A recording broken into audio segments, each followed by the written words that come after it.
Hello दोस्तों, स्वागत है आप सभी को राजेश स्टडी में। आज हम लोग भूगोल के आगे क्वेश्चन कंटिन्यू करेंगे, जिसमें हम लोगों ने 5 नंबर क्वेश्चन तक देख चुके थे। आज छठा नंबर क्वेश्चन से देखेंगे और इसका शॉर्टली थ्योरी भी हमने डिस्कस कर चुके थे। तो आज 6 नंबर क्वेश्चन से देखते हैं और इस टॉपिक से बहुत ज़्यादा पूछे जाते हैं। आप देख रहे हैं कि हर क्वेश्चन के एक के बाद एक करके ईस्वी मेंशन है, मतलब ये बहुत बार अभी तक पूछा जा चुका है। तो यह टॉपिक मतलब एग्ज़ाम के व्यू से बहुत ही अच्छे होने वाले हैं, मतलब बहुत ज़्यादा इससे वेटेज रहता है, बहुत ज़्यादा क्वेश्चन इनसे पूछे जाते हैं। तो चलिए इसको स्टार्ट करते हैं। यदि आप चैनल पर नए हो तो सब्सक्राइब जरूर करिएगा और दोस्तों में शेयर भी कर दीजिएगा। तो देखते हैं आज का मेरा क्वेश्चन क्या है। 6 नंबर क्वेश्चन से कंटिन्यू करते हैं। इससे पहले हम लोगों ने 5 तक देख चुके थे।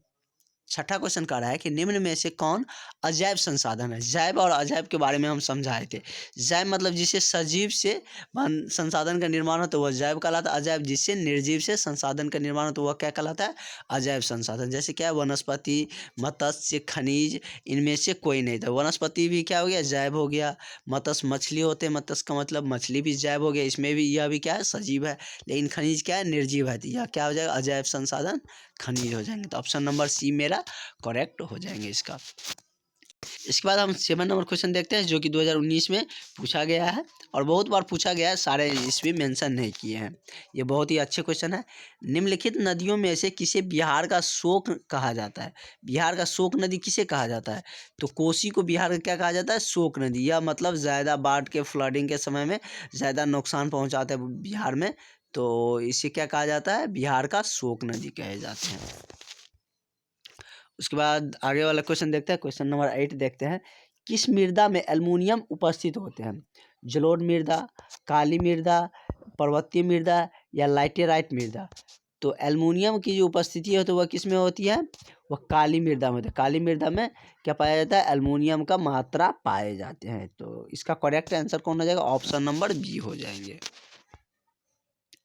उसके बाद नंबर क्वेश्चन कह रहा है कि काली मिट्टी उपयुक्त है किसके लिए, कपास के लिए, गेहूं के लिए, बाजरा के लिए या धान के लिए।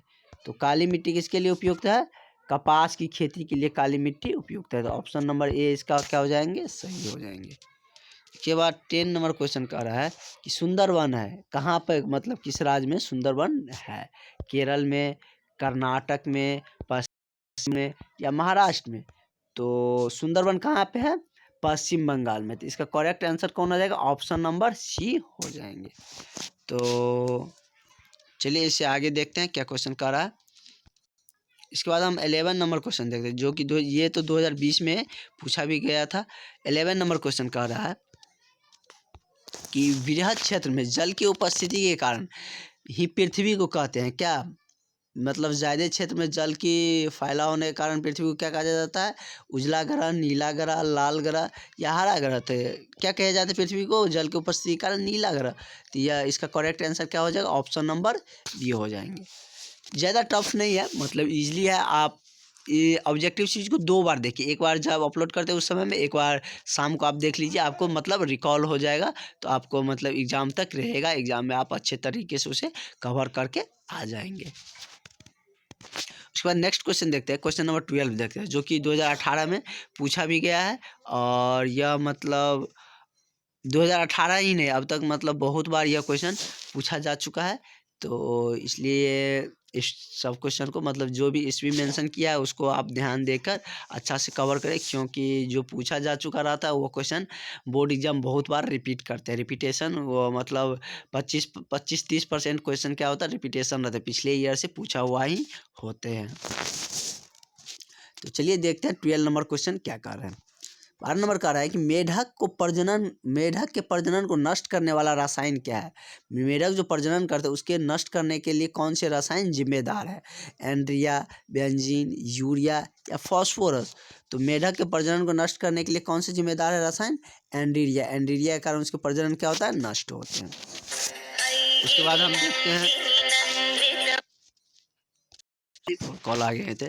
तो अगले क्वेश्चन देखते हैं हम, क्वेश्चन नंबर 13 देखते हैं। 13 क्वेश्चन नंबर क्या कह रहा है, किस खनिज को उद्योग का जननी कहा जाता है। तो उद्योग का जननी किसे कहा जाता है, हमने इसके थ्योरी वाले पोर्शन में देखे थे, देख लेते हैं उसको। क्या कह रहा है? देखो लोहा को क्या है, इसलिए हम शॉर्टली थ्योरी पढ़ा देते हैं ताकि आपको मतलब ऑब्जेक्टिव कवर करने में ज़्यादा आसान हो, आप अच्छे तरीके से उसे बना लें। और इस तरह से ऑब्जेक्टिव सेटअप किया गया है कि आपको मतलब एग्ज़ाम नज़दीक आया, जैसे अभी एग्ज़ाम नज़दीक आया तो इस जो टॉपिक उठाना है उसका शॉर्टली थ्योरी पढ़िए, आपको 2 नंबर ऑब्जेक्टिव बन जाएंगे।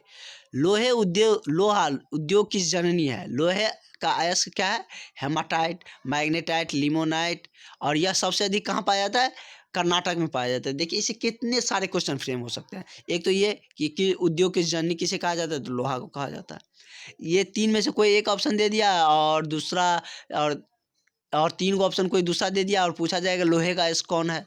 तो इससे भी 3 क्वेश्चन हो सकता है, हेमाटाइट, लेमाटाइट, मैग्नेटाइट से।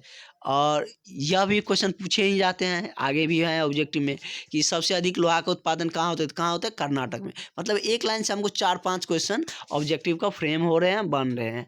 तो इसलिए हमने शॉर्ट थ्योरी पढ़ाते हैं ताकि आपको मतलब ज़्यादा से ज़्यादा क्वेश्चन कवर हो जाए। इस सब पॉइंट से 2-3 आप सोचिएगा तो 2-3 क्वेश्चन सबसे बन रहे हैं। तो कहाँ पे थे हम लोग? क्वेश्चन नंबर 13 पे थे। 13 नंबर क्वेश्चन कह रहा है कि किस खनिज को उद्योग का जननी कहा जाता है? तांबा, लोहा, कोयला या एल्युमिनियम? तो उद्योग का जननी किसे कहा जाता है? लोहा को। लोहा क्या कहलाता है? उद्योग का जननी कहलाते हैं। उसके बाद नेक्स्ट क्वेश्चन देखते हैं। सोपानी कृषि के बारे में हमने डिटेल्स में बताया है 5 नंबर क्वेश्चन में, और उसमें अच्छा रिव्यू भी मिला है। यदि नहीं देखे तो प्लेलिस्ट में जाके देख भी सकते हैं।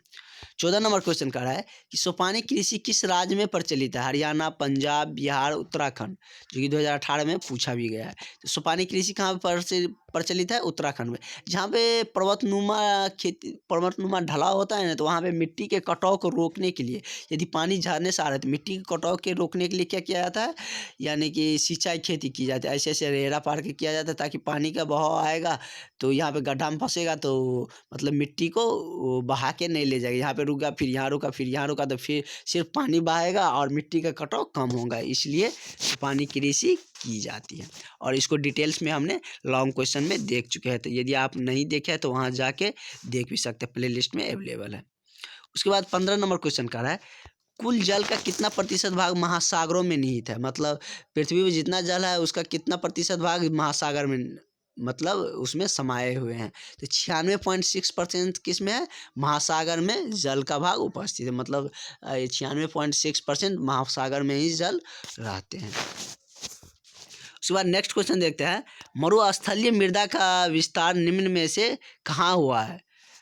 तो ये तो कई बार पूछे जा चुके हैं। तो कहाँ कहाँ कि उत्तर प्रदेश, राजस्थान, और उसके बाद क्या है?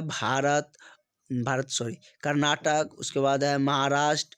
तो मरुस्थलीय मृदा का जो विकास हुआ वो कहाँ हुआ है? राजस्थान में हुआ। तो इसका करेक्ट आंसर क्या हो जाएगा? ऑप्शन नंबर बी हो जाएंगे। उसके बाद नेक्स्ट देखते हैं क्वेश्चन नंबर 17 क्या कर रहा है। भारत में सर्वाधिक क्षेत्र पर किस मिट्टी का विस्तार हुआ है? काली मिट्टी का, जलोढ़ मिट्टी का, लैटेराइट का या मरुस्थलीय मिट्टी का? तो भारत में सबसे ज़्यादा किस मिट्टी का विस्तार हुआ है? तो जलोढ़ मिट्टी का विस्तार सबसे ज़्यादा हुए हैं भारत में। तो इसका करेक्ट आंसर क्या हो जाएगा? ऑप्शन नंबर बी हो जाएंगे। उसके बाद नेक्स्ट क्वेश्चन देखते हैं। क्वेश्चन नंबर 18 क्या कर रहा है? क्वेश्चन नंबर 18 कह रहा है कि प्राणियों के शरीर में कितने प्रतिशत जल की मात्रा निहित होती है? मतलब प्राणियों के शरीर में कितना प्रतिशत जल होना चाहिए? तो प्राणियों के शरीर में कितना होना चाहिए? तो प्राणियों के शरीर में मतलब 65% जल होना चाहिए। और वनस्पति में कितना? 65 से 99% जल होनी चाहिए मतलब वनस्पति में। और प्राणियों के शरीर में कितना? तो जीव जंतु कह सकते हैं, तो उसमें 65% होना चाहिए। उसके बाद नेक्स्ट क्वेश्चन देखते हैं। क्वेश्चन नंबर 19 क्या कर रहा है? 19 क्वेश्चन कह रहा है कि भारत में लगभग कितने खनिज पाए जाते हैं? तो भारत में लगभग 100 से अधिक खनिज, 100 टाइप से अधिक खनिज पाए जाते हैं। तो इसका करेक्ट आंसर क्या हो जाएगा? ऑप्शन नंबर ए हो जाएंगे। तो भारत में कितने खनिज पाए जाते हैं? 20 से अधिक खनिज पाए जाते थे। इसका करेक्ट आंसर यही हो जाएंगे। उसके बाद नेक्स्ट क्वेश्चन देखते हैं। क्वेश्चन नंबर 20 क्या कह रहा है? बिहार में अति जल दोहन से किस तत्व का संकेंद्रण बढ़ा है? मतलब बिहार में किसके जल दोहन से क्या बढ़ा है? उस तत्व का जल दोहन बढ़ा है। तो बिहार में किसके जल दोहन से बढ़ा है?